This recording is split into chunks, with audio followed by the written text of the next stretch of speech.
Hello friends, welcome to my channel sweet and sour वंगजन FM. I hope आप सब लोग बहुत अच्छे हो। पर क्या आप लोगों ने मुझे मिस किया? आप सब में से कुछ लोग तो ऐसे ज़रूर होंगे जिन्होंने मुझे मिस किया होगा। उन सब से मैं यही कहना चाहती हूँ कि मैंने भी आप सबको बहुत मिस किया है। और अगर आप लोगों ने मुझे मिस नहीं किया तो भी कोई बात नहीं। मैं अपनी मर्जी से आप लोगों को नई नई अलग अलग यूनिक टाइप की स्टोरी सुनाती हूँ।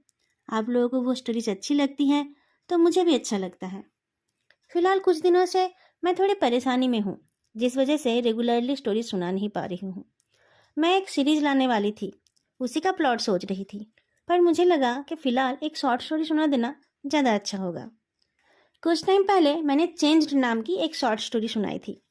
कुछ लिसनर्स चाहते हैं कि मैं उसे थोड़ा इलाबोरेट करूँ, इसलिए आज मैं उस शॉर्ट स्टोरी का एक सेकेंड सीजन सुना रही हूँ, जहाँ उक्षां के साथ साथ वांगजी का पॉइंट ऑफ व्यू भी होगा और ये 2-3 पार्ट्स में ख़त्म हो जाएगा। स्टोरी के फर्स्ट पार्ट में हमने देखा कि विवक्षा बहुत परेशान था क्योंकि उसका हस्बैंड उसके पास नहीं आ रहा था। पर बाद में लानवंग जी ने बताया कि वो अपने हस्बैंड से दूर रहता है क्योंकि उक्षिया को देखकर वो अपने डिजायर्स को कंट्रोल नहीं कर पाता है। कुछ दिनों में जैसे ही डॉक्टर ग्रीन सिग्नल दे देंगे, वो फिर से उक्षिया को प्यार से भर देगा। वांग जी की इस बात से उक्षिया को तसल्ली मिली और वो अपने आप को दुनिया का सबसे खुशकिस्मत इंसान समझने लगा। पर क्या सच में वो खुशकिस्मत है? क्या सच में लानवांग जी सिर्फ उसी से प्यार करता है? क्या सच में कुछ दिनों बाद वो दोनों फिर से पहले जैसे हैप्पी कपल बन जाएंगे? आइए देखते हैं क्या होता है। पिछली बार स्टोरी में सिर्फ उक्षणा का पॉइंट ऑफ व्यू था, इस बार लानवांग जी का पॉइंट ऑफ व्यू भी रहेगा। आज उक्षा बहुत एक्साइटेड है और एंसर्स भी। कल ही डॉक्टर ने उसे नॉर्मल सेक्सुअल लाइफ के लिए ग्रीन सिग्नल दे दिया है। वो तो कल रात ही बेचैन हो रहा था, पर उसके हस्बैंड ने उसे थोड़ा और धीरज रखने के लिए कहा। उखिया जानता है कि उसका हस्बैंड भी बेचैन है, पर उसने इसलिए इंतजार करने के लिए कहा था क्योंकि आज वीकेंड है। उखिया की हेल्थ की वजह से पिछले कुछ महीनों से वो दोनों इंटीमेट नहीं हो पाए थे, इसलिए दोनों ही बेसब्री से उस पल के लिए वेट कर रहे हैं। अब इतने दिनों बाद वो सब होगा तो उसका रिजल्ट क्या निकलेगा ये नहीं पता है ना, इसलिए वांग जी ने वीकेंड वाली रात तक वेट करना ही ठीक समझा। एक्चुअली पिछले कुछ महीनों से वांग जी उक्षिया के साथ बेड पर भी नहीं सो रहा है। आज उसकी मर्जी से ही उक्षिया ने उसका पिलो अपने पिलो के पास लगा दिया है। आज उसने बेडशीट भी बदल दिया है और पिलोज में मैचिंग पिलो कवर्स भी लगाया है। उक्षिया को आज बार बार कुछ साल पहले की वो रात याद आ रही है जब वो पहली बार वांग जी के साथ एक हुआ था। उस रात भी उक्षिया एक्साइटेड और एंसस था। वो रात और ये रात सेम तो नहीं है और उसकी एक्साइटमेंट और एंजाइटी की लेवल भी सेम नहीं है, पर रुक्षिया को लगा जैसे आज वो फिर से वही वर्जिन लड़का बन गया है जो उस रात अपने आप को अपने हस्बैंड को सौंपने वाला था। उसके हस्बैंड लानवांगजू को देखकर हर कोई यही बोलेगा कि वो बहुत सुलझा हुआ इंसान है, वो एक पॉइज्ड इंसान है। लोगों का यह मानना गलत नहीं है। सच में वांगजी का सेल्फ कंट्रोल काबिले तारीफ है, पर उक्षा बहुत अच्छी तरीके से जानता है कि उसका यह सेल्फ कंट्रोल बस तब तक है जब तक उक्षा की बॉडी में कपड़े हैं। जिस पल उसकी बॉडी से कपड़े उतर जाते हैं उसी पल वांग जी की पर्सनालिटी चेंज हो जाती है। उक्षा इस चीज़ को एंजॉय तो करता है, पर कभी कभी वो सवाल भी करता है, क्या तुम्हें मुझसे प्यार है या फिर तुम्हें सिर्फ मेरी बॉडी की चाहत है? वांग जी उसके इस सवाल के जवाब में ज़्यादातर टाइम यही बोलता है कि ये उक्षा की गलती है, उसे इतना ज़्यादा सेक्सी होने की ज़रूरत ही क्या थी। पर कभी कभी जब वो दोनों सेक्स नहीं कर रहे होते हैं, तब अगर उक्षा ये सवाल पूछता है तो वांग जी बोलता है, ये चाहत तो मेरे प्यार से ही आता है। तुमसे बहुत ज़्यादा प्यार करता हूँ, इसलिए तुम्हारे साथ एक हो जाना चाहता हूँ। अपनी बॉडी के जरिए मैं हम दोनों की आत्माओं को एक साथ जोड़ देने की कोशिश करता हूँ। इतने दिनों से बस कोशिश ही कर रहे हो? उक्षा मुंह फुलाकर पूछता है। मेरी कोशिश कामयाब भी तो हुई है ना, हम दोनों एक साथ जुड़ गए हैं ना, अब कोई कभी भी हमें अलग नहीं कर पाएगा, वांग जी बोलता है। तो अब अगर हमारी आत्माएं आपस में जुड़ गए हैं तो फिर हमें और बार बार इंटीमेट होने की जरूरत नहीं है ना, उक्षिया बोलता है। जरूरत है, वांग जी उक्षिया को अपने सीने से लगाते हुए बोलता है। हमें रेगुलर उस बंधन को और मजबूत बनाते रहना चाहिए, हमें रोज उसका मेंटेनेंस करते रहना चाहिए। तुम्हें बस एवरीडे सेक्स करने का बहाना चाहिए और कुछ नहीं, उक्षिया बोलता है। नहीं, तुम्हारे साथ सेक्स करने के लिए मुझे किसी बहाने की ज़रूरत नहीं है। हम दोनों की शादी हो गई है और हम दोनों एक दूसरे से प्यार करते हैं। ये दोनों रीज़न ही इस काम के लिए काफ़ी है, वांग जी ने हंसकर बोला था। बेड ठीक करके उषा किचन में चला गया। बेड वाला काम तो बाद में होगा, उसके पहले खाना तो खाना ही पड़ेगा। और अच्छे काम से पहले खाना भी अच्छा होना चाहिए। और नई शुरुआत से पहले कुछ मीठा तो होना ही चाहिए। इसलिए आज एक केक भी बनाना है। नया साल कुछ दिन पहले ही शुरू हुआ है। अभी अभी बहुत जगहों से न्यू ईयर के स्पेशल लाइट्स को उतारा नहीं गया है। लानवांग जी आज जल्दी काम निपटा कर ऑफिस से निकल आया है। जल्दी मतलब ज़्यादा लेट ना करके। वो एक अकाउंटिंग कंपनी का ब्रांच मैनेजर है। टाइम पर घर जाना उसे बहुत कम टाइम ही नसीब होता है। वांग जी को काम करना अच्छा लगता है और वो अपने काम को पसंद भी करता है। लेकिन कभी कभी उसे लगता है कि काश उसका काम इतना डिमांडिंग नहीं होता। काश वो नॉर्मल ड्यूटी आवर पर काम खत्म करके घर जा पाता, तो वो अपने प्यारे से हस्बैंड को और थोड़ा ज़्यादा टाइम दे पाता। और आज तो एक खास रात है। कुछ महीनों तक अपने हस्बैंड से अलग होने के बाद आज उसे फिर से अपने हस्बैंड को प्यार से छूने का मौका मिलेगा। आज वो जितनी जल्दी हो सके घर पहुंचना चाहता है। एक सिग्नल पर वेट करते हुए लानवांग जी को वो दिन याद आया जिस दिन उसने उषा को पहली बार देखा था। उस दिन लानवांग जी का फर्स्ट जॉब इंटरव्यू था। लानवांग जी के पेरेंट्स उसे सक्सेसफुल देखना चाहते थे, पर उसके कॉलेज जाने से पहले ही उसके डैड बहुत ज़्यादा बीमार हो गए। उनको पार्शियल पैरालिसिस हो गया। 3-4 महीनों तक उनका इलाज चला और उसके बाद उनकी डेथ हो गई। उसके डैड के सेव किए गए लगभग सारे पैसे उनके ट्रीटमेंट में ही ख़त्म हो गए। ये तो अच्छी बात थी कि घर उनका अपना था, इसलिए वांग जी और उसकी मॉम को बहुत ज़्यादा परेशानी नहीं हुई। अपने हस्बैंड को खोकर उसकी मॉम ने अपनी मेहनत से उसको पढ़ाया। अपनी पढ़ाई ख़त्म करके वांग जी उस टाइम जॉब की तलाश में था। वो अलग अलग कंपनियों में अप्लाई कर रहा था और उनमें इंटरव्यू दे रहा था। ऐसे ही एक दिन जब वांग जी एक कंपनी में फाइनल इंटरव्यू देने जा रहा था, तब उसने पहली बार उषा को देखा था। और उस दिन वो उस कॉलेज गोइंग बॉय को बस देखता ही रह गया था। वांग जी बहुत अच्छी तरीके से जानता है कि उसे लव एट फर्स्ट साइट नहीं हुआ था। ना तो उस टाइम वो अपने लिए कोई पार्टनर ढूंढ रहा था और ना ही उसका किसी लड़के के साथ रिश्ता बनाने का कोई इरादा था। उस दिन उसे पता नहीं था कि एक दिन वही कॉलेज गोइंग लड़का उसका सब कुछ बन जाएगा।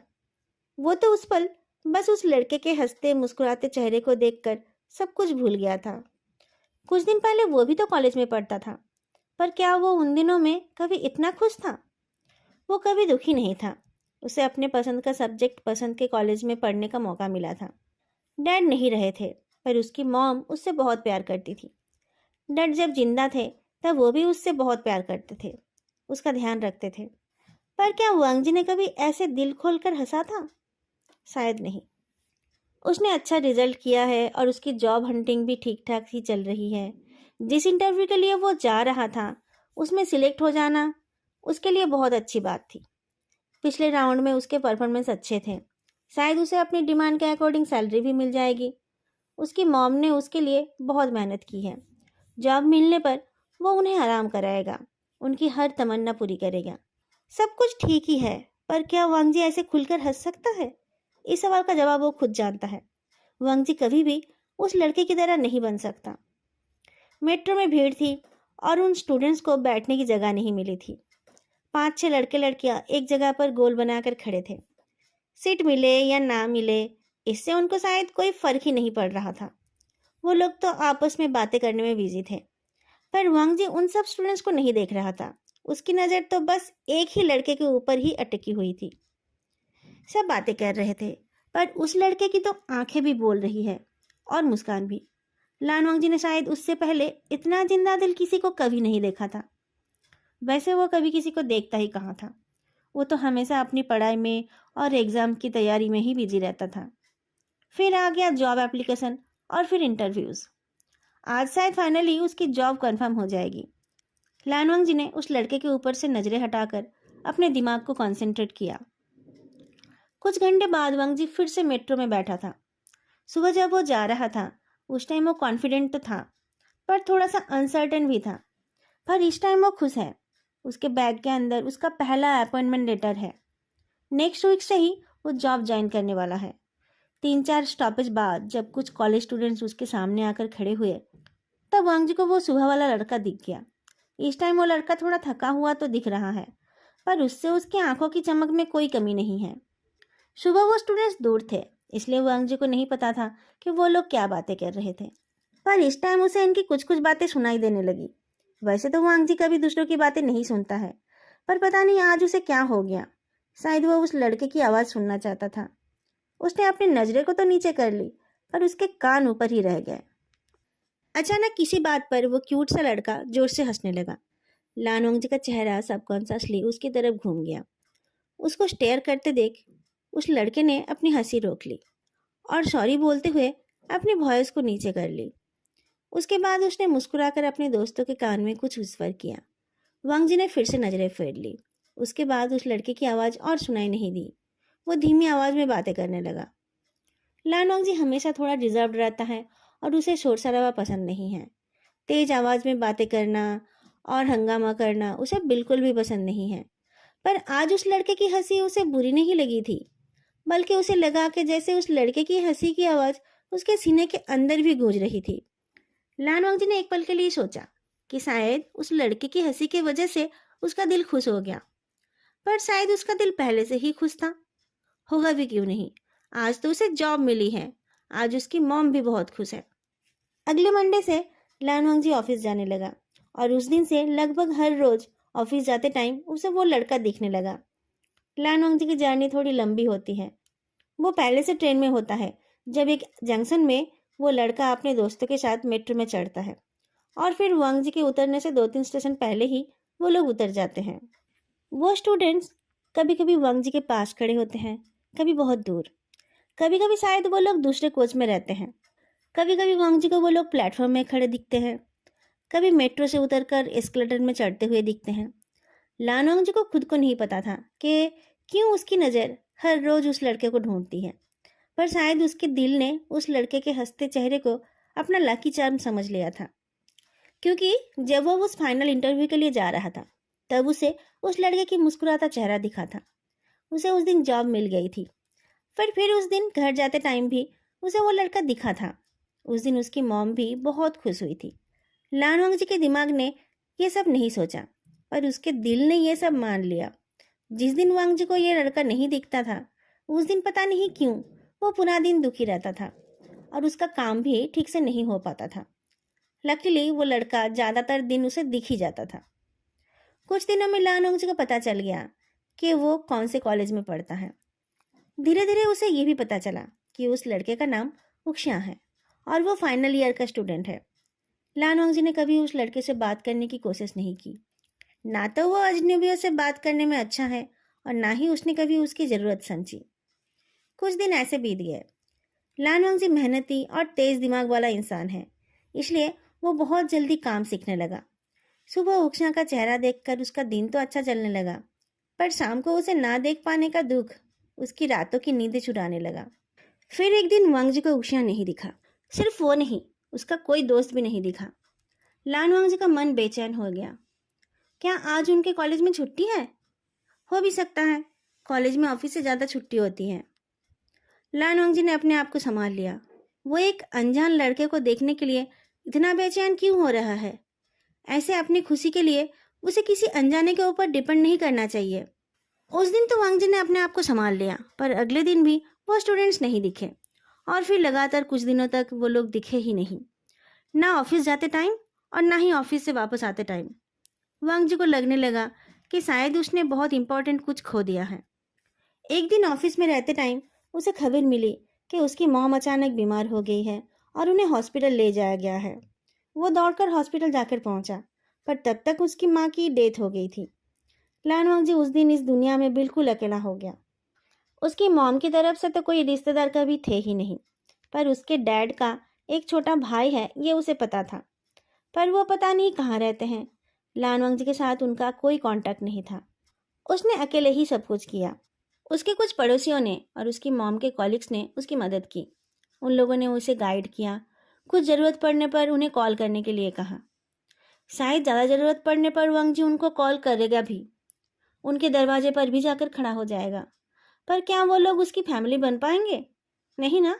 और ऊपर से वांग जी को लोगों से क्लोज होने की भी आदत नहीं है। उसने ज़िंदगी भर बस पढ़ाई की है।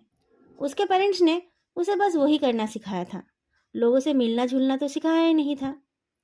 मॉम के सारे लस्ट राइट्स ख़त्म करके लानवांग जी फिर से ऑफिस गया, पर पूरे दिन में वो ठीक से काम नहीं कर पाया। उसके पेरेंट्स हमेशा कहते थे कि उसे अच्छे से पढ़ना है और फिर पैसे कमाकर मॉम डैड के बुढ़ापे का सहारा बनना है। पर अब जब उसके पेरेंट्स रहे ही नहीं, तो फिर वो किस लिए काम करेगा? वो ज़्यादा कमा कर, ज़्यादा तरक्की करके क्या करेगा? लानवांग जी उस दिन घर जाते टाइम बहुत ज़्यादा थक गया था। वो सोच रहा था कि घर जाकर वो एक लीव एप्लीकेशन भेज देगा, फिर जब उसका मन होगा वो तब काम पर जाएगा, नहीं तो पता नहीं वो क्या करेगा। वह अपनी स्टेशन पर मेट्रो में चढ़ गया और चुपचाप एक कोने में बैठ गया। मेट्रो कौन से स्टॉपेज पर पहुंची थी उसे पता नहीं था, पर अचानक एक जानी पहचानी सी वॉइस सुनकर वो चौंक उठा। वो जैसे एक डेज से निकल आया और सामने उक्षिया को देखकर जैसे उसके चारों तरफ मंडराते हुए काले गहरे बादल हट गए, जैसे कि उससे सूरज की रोशनी दिखाई दी। एक ऐसा सूरज जिसे देखकर आंखें जलती नहीं हैं, बस दिल सुकून से भर जाता है। वांग जी सब कुछ भूलकर उक्षिया को देखे जा रहा था। तभी उक्षिया ने भी उसकी तरफ देखा। वांग जी से नजरें मिलने पर उक्षिया ने एक फॉर्मल मुस्कान दी। वांग जी को पता नहीं था कि उस वक्त उसका चेहरा कैसा हो गया था। अगर कोई वीडियो बनाता या फिर वहाँ कोई आईना होता तो वांग जी जान पाता कि उस पल उसके चेहरे पर जो खुशी की झलक आई थी, वैसी खुशी तो उसके चेहरे पर तब भी नहीं आई थी जब उसे जॉब मिली थी या फिर जब उसका रिजल्ट आया था। कुछ पल एक दूसरे की आंखों में देखकर दोनों ने ही नजरें फेर ली थी। उक्षिया के साथ बस दो ही दोस्त थे और वो तीनों बातें करने लगे। उनकी बातों से पता चला कि पिछले कुछ दिनों से उनका एग्ज़ाम चल रहा था, शायद इसलिए वो लोग अलग टाइम पर कॉलेज जा रहे थे। आज उनका लास्ट एग्ज़ाम था, पेंटिंग का। उनको 3-3 घंटे करके पूरे 6 घंटे तक पेंटिंग करना पड़ा। बीच में 1 घंटे का लंच ब्रेक था। इतना लंबा एग्ज़ाम होने की वजह से ही आज वो लोग इतनी देर से घर जा रहे थे। वांगजी उक्षिया को और ज़्यादा देखना चाहता था, पर वो ज़्यादा बेशर्मी दिखा नहीं पाया। वो नजरें झुकाकर ही बैठा रहा, पर उसके कान उक्षिया की कही गई हर शब्द पर ध्यान दे रहे थे। वो उसके दोनों दोस्तों की बातों पर भी गौर कर रहा था, क्योंकि शायद उनकी बातों से भी उसे उक्षिया के बारे में कुछ पता चल जाए। जब तक उक्षिया उसकी नज़रों के सामने था और उसे उसकी आवाज़ सुनाई दे रही थी, तब तक वांगजी को और कुछ याद ही नहीं था। पर जैसे ही उक्षिया उसकी आंखों से उजल हो गया, वांगजी ने फिर से महसूस किया कि अब वो इस दुनिया में बिल्कुल अकेला है। मेट्रो स्टेशन से निकलकर घर तक पहुंचना उसके लिए बहुत मुश्किल लग रहा था। उसका घर जाने का मन नहीं हो रहा था। आज उसके घर में उसकी मॉम नहीं होगी। आज उसे अकेला रहना पड़ेगा। अब वो इस दुनिया में बिल्कुल ही अकेला है। रात को अपने बेड पर लेटकर वांगजी अपनी मॉम के बारे में सोच रहा था। और फिर जैसे हमारे दिमाग होता है, एक बात से दूसरी बात याद आ जाती है, दूसरी बात से तीसरी बात। ऐसे ही सोचते सोचते वांगजी को उक्षिया की याद आई। उक्षिया का पूरा नाम क्या है ये उसे नहीं पता। वो कहाँ रहता है ये भी उसे नहीं पता। पर उसके दिलो दिमाग में उसकी ऐसी एक छवि बन गई है, जैसे कि वो उसे बहुत दिनों से जानता है, पहचानता है। और जैसे कि वो लानवांग जी अचानक खुद को सवाल करता है, अभी अभी तो वो अपनी मॉम के बारे में सोच रहा था। पैदा होने से लेकर इतने सालों तक उसकी मॉम उसके साथ थी और उसके सबसे करीब थी। अपनी मॉम को खोने के गम को इतनी जल्दी भूल पाना पॉसिबल ही नहीं है। पर जब वो उक्षिया के बारे में सोच रहा था, तब उसका दिल शांत सा हो गया था। थोड़ी देर पहले की बेचैनी वो और महसूस नहीं कर रहा था। वो अपने आप को अकेला महसूस नहीं कर रहा था। क्या उक्षिया के बारे में सोचकर उसे अच्छा लगता है? क्या वो उक्षिया के साथ दोस्ती करना चाहता है? लानवांग जी ने उस रात पहली बार रियलाइज़ किया कि उसे उक्षिया से प्यार हो गया है। पर वो तो एक लड़का है। अगर वो कोई लड़की होता तो वांग जी उससे बात करता, उससे शादी करने का सोचता। पर उसका दिल एक लड़के पर आ गया है। लानवांग जी को अपने आप पर बहुत गुस्सा आया। वो किसी लड़के से प्यार नहीं कर सकता। अगले दिन से वो उक्षिया की तरफ नहीं देखेगा। वो सामने आ जाएगा तो भी इग्नोर कर देगा। अगले दिन उसे उक्षिया को इग्नोर करना पड़ा ही नहीं, क्योंकि उक्षिया तो उसे दिखा ही नहीं। वांग जी की नज़र उक्षिया को ढूंढती रही, पर उक्षिया नहीं दिखा। और 4-5 दिन उक्षिया को ना देखकर और उसकी वॉइस ना सुनकर वांग जी का बुरा हाल हो गया। उसे लगने लगा जैसे कि उसके जीने की कोई वजह बची ही नहीं है। लान वांगजी हर दिन मर मर कर जीता रहा। वो वुक्शिया को याद नहीं करना चाहता था, उसके बारे में सोचना ही नहीं चाहता था। पर उसके सिवा वो और क्या सोचेगा? क्या वो दिन भर सिर्फ काम के बारे में ही सोचता रहेगा? उस तरीके से वो एक रोबोट नहीं बन जाएगा? फिर एक दिन वुक्शिया फिर से दिख गया। वांगजी के दिल में उसके लिए क्या है, इस बात से अनजान वुक्शिया पहले जैसा मुस्कुराता हुआ, खेलता कूदता, बातें करता हुआ दिख गया। इस बार वांगजी ने और अपने आप को नहीं रोका। उसे वुक्शिया नाम के उस लड़के से प्यार हो गया है। शायद ये बात वो कभी भी उस लड़के को बता नहीं पाएगा, पर उससे क्या फर्क पड़ता है? उसका प्यार तो उसके दिल का एहसास है, ये उससे कोई नहीं छीन सकता।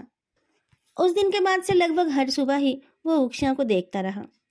वुक्शिया का चेहरा और उसकी वॉइस उसे दिन भर के लिए एनर्जी देने लगा, और रात को भी वो वुक्शिया के बारे में सोचते हुए सोने लगा। और फिर जो नॉर्मली होता है वही हुआ। वांगजी ने जिसकी उम्मीद भी नहीं की थी, उसके साथ वही हुआ। प्यार करते करते वो वुक्शिया को चाहने लगा। धीरे धीरे उसकी चाहत बढ़ती ही गई। उन स्टूडेंट्स की बातों से वांगजी को पता चला कि वो लोग फाइनल ईयर के फाइनल सेमेस्टर में पहुंच गए हैं। वांगजी अब बस कुछ और महीने ही वुक्शिया को देख पाएगा। ये सोचकर वांगजी थोड़ा दुखी तो हुआ, पर उसने सोचा कि जब तक वह वुक्शिया को देख सकता है तब तक वह उसकी यादें कलेक्ट करता रहेगा। वैसे भी वह उस लड़के को कितना भी क्यों ना चाहे, वो लड़का कभी उसका बनेगा तो नहीं ना। वांगजी की मॉम को गुजरे हुए लगभग 3 महीने हो गए थे जब अचानक वुक्शिया गायब हो गया।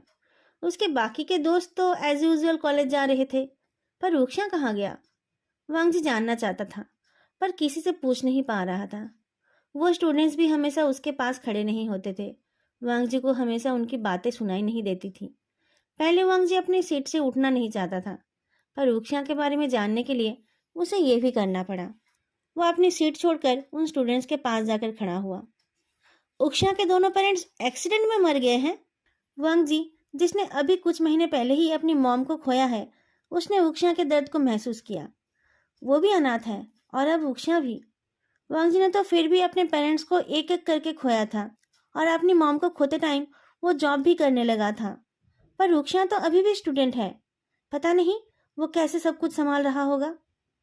वांगजी वुक्शिया के लिए परेशान हो गया, पर वो कर भी क्या सकता था।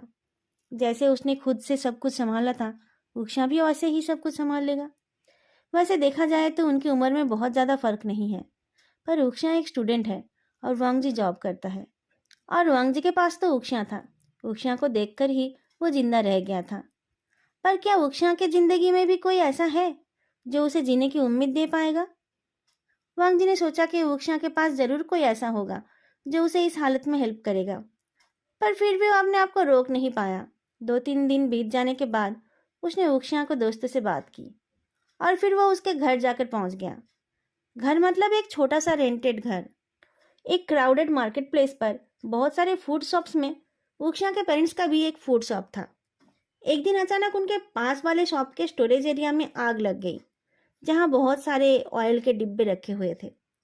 आग बहुत जल्दी फैल गई, और वुक्शिया के पेरेंट्स जो उस टाइम अपने शॉप के किचन में थे, वो बाहर नहीं आ पाए। वुक्शिया उस टाइम कॉलेज में था। जब तक उसे खबर मिली तब तक ना तो उसके पेरेंट्स का शॉप बचा था और ना ही उसके पेरेंट्स। वुक्शिया के लिए अपने पेरेंट्स को खोने के दुख से निकल पाना ही मुश्किल था, और उसके ऊपर से उनके पास कुछ सेविंग्स भी नहीं थे। वुक्शिया की पढ़ाई का खर्चा था, और उसके पेंटिंग्स मटेरियल्स भी सस्ते नहीं थे। और साथ में महीने की शुरुआत पर उन लोगों ने पिछले महीने की कमाई से ग्रोसरी भी खरीद लिया था। उनके शॉप का कोई इंश्योरेंस भी नहीं था। शॉप जल गया था, उसमें रखे पैसे भी जल गए थे। अपने पेरेंट्स को खोकर वुक्शिया सिर्फ अनाथ नहीं हुआ था, वो भिखारी भी बन गया था। लानवांग जो उसकी मदद करना चाहता था, पर वो समझ नहीं पा रहा था कि वह कैसे उसकी मदद करेगा। वुक्शिया को पैसों की ज़रूरत थी, उसे प्यार और सहानुभूति की ज़रूरत थी, उसे मोटिवेशन की ज़रूरत थी। लानवांग जी दूर से वुक्शिया को देख रहा था। वह उसे सब कुछ देना चाहता था, पर समझ नहीं पा रहा था कि कैसे वो करेगा। पर जब आपका प्यार परेशानी में है, तब आप कैसे हाथ पर हाथ धरे बैठे रह सकते हैं? वुक्शिया, लानवांग जी फाइनली हिम्मत करके वुक्शिया के सामने गया। आप यहाँ? वुक्शिया उसे देखकर बहुत हैरान हुआ। वो तुम आजकल कॉलेज नहीं जा रहे हो ना, इसलिए मैं तुम्हारी खबर लेने आ गया, वांग जी ने कहा। थैंक यू, उक्षिया ने कहा। उक्षिया, 3 महीने पहले मेरी मॉम की भी डेथ हो गई है, वांग जी ने कहा। ओह, आई एम सॉरी, उक्षिया ने कहा। डोंट से सॉरी, वांग जी ने कहा। उस टाइम तुमसे ही तो मुझे जीने की उम्मीद मिली थी। उक्षिया हैरान होकर वांग जी को देखता है। ये इंसान क्या कहना चाहता है? इसे तो वह मेट्रो में देखता है, कभी इससे बात भी नहीं हुई, उसे इसका नाम भी नहीं पता, और ये बोल रहा है, पता नहीं क्या बोल रहा है। मेरा कोई गलत इरादा नहीं है, मैं बस तुम्हारी मदद करना चाहता हूँ, वांग जी ने धीरे से कहा। मेरा भी कोई फैमिली मेंबर नहीं है, तुमने भी अपनी फैमिली खो दी है, हम दोनों मिलकर एक फैमिली बना सकते हैं। मैं समझा नहीं, उक्षिया ने पूछा। मैं जॉब करता हूँ, वांग जी ने कहा। तुम अपनी पढ़ाई खत्म कर लो, पैसों की चिंता मत करो। ओह, और उसके बदले मुझे आपके लिए क्या करना होगा? उक्षिया ने पूछा। उक्षिया का सवाल सुनकर वांग जी उसे देखता रहा। उसे पता था कि जो वो बोल रहा था या बोलना चाह रहा था, वो उक्षिया के लिए समझ पाना पॉसिबल नहीं था। वो उक्षिया की मदद करना चाहता था, क्योंकि उसे उक्षिया से प्यार हो गया था और वो उसे तकलीफ में देखना नहीं चाहता था। पर वो ये बात उक्षिया को कैसे बताता?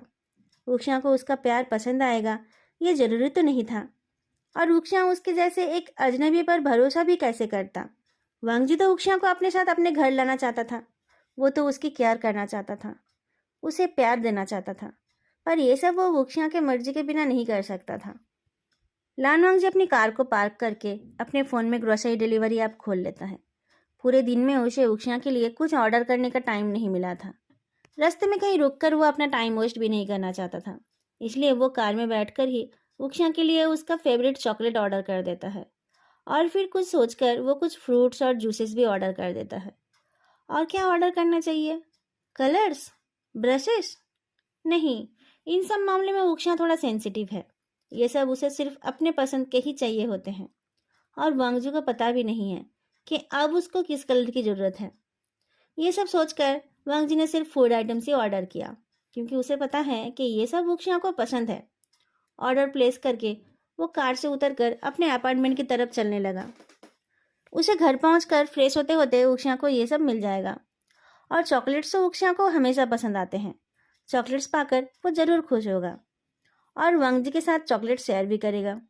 वांग जी आज उक्षिया को बहुत खुश करना चाहता है, और उसके मुस्कुराते चेहरे को देखकर वो खुद भी बहुत खुश हो जाएगा। कुछ साल पहले उस दिन जब लानवांग जी अपना हाथ हेजिटेंटली उक्षिया की तरफ बढ़ा रहा था, तब वो नहीं जानता था कि उक्षिया कभी उसके उस बढ़ाए हुए हाथ को पकड़ेगा या नहीं। उसे पता नहीं था कि उक्षिया को उसका प्यार समझ आएगा या नहीं। अपने प्यार के बदले उक्षिया से प्यार मिलेगा या नफरत, ये भी उसे नहीं पता था। पर अब वो जानता है कि जितना प्यार वो अपने उक्षिया से करता है, उक्षिया शायद उससे ज़्यादा ही उससे प्यार करता है। वांग जी तो फिर भी दिन भर अपने काम में बिजी रहता है।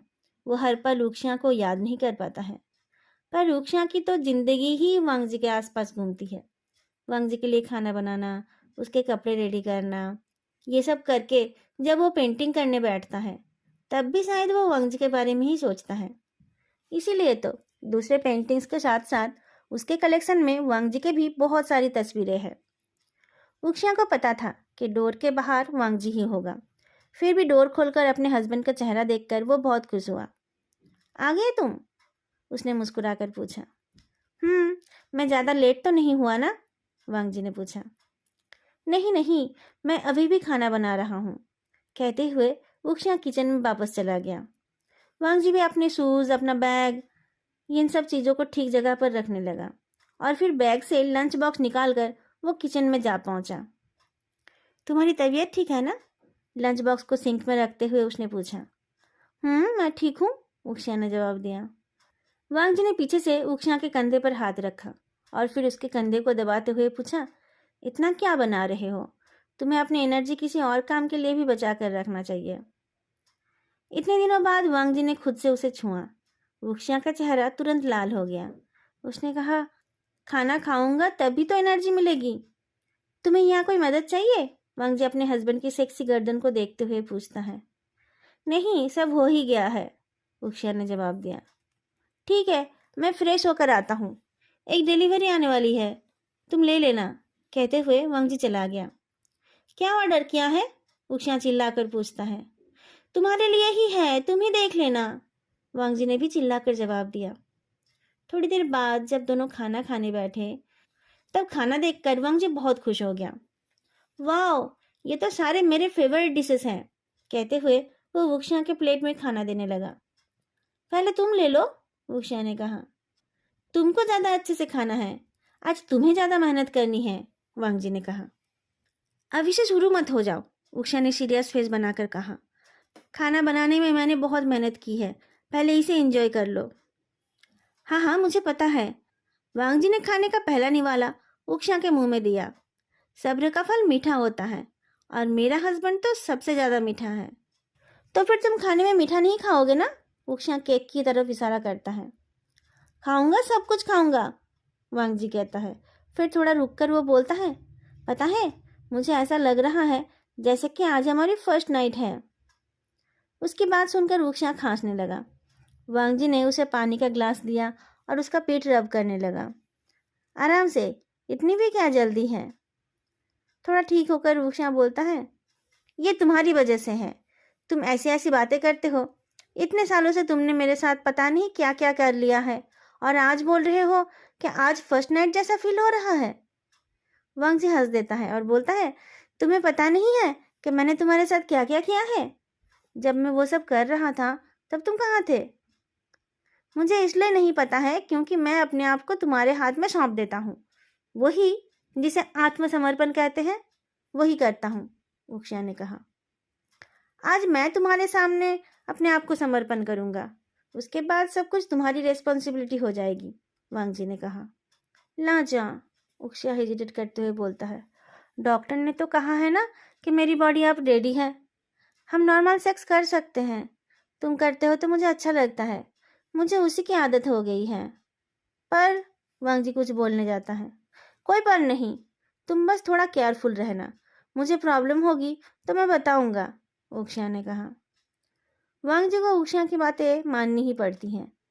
चॉकलेट का एक टुकड़ा वुक्शिया के मुंह में डालकर वांगजी ने उसके मुंह को ही अपने मुंह में ले लिया। उसे वुक्शिया के साथ ऐसे चॉकलेट शेयर करना अच्छा लगता है। वुक्शिया को भी ये बहुत अच्छा लगता है।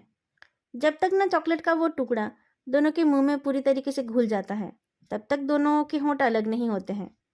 पर आज वुक्शिया कतरा उठा। मेरे होंठ जल गए, उसने कहा। वांगजी ने उसके मुंह को छोड़ दिया।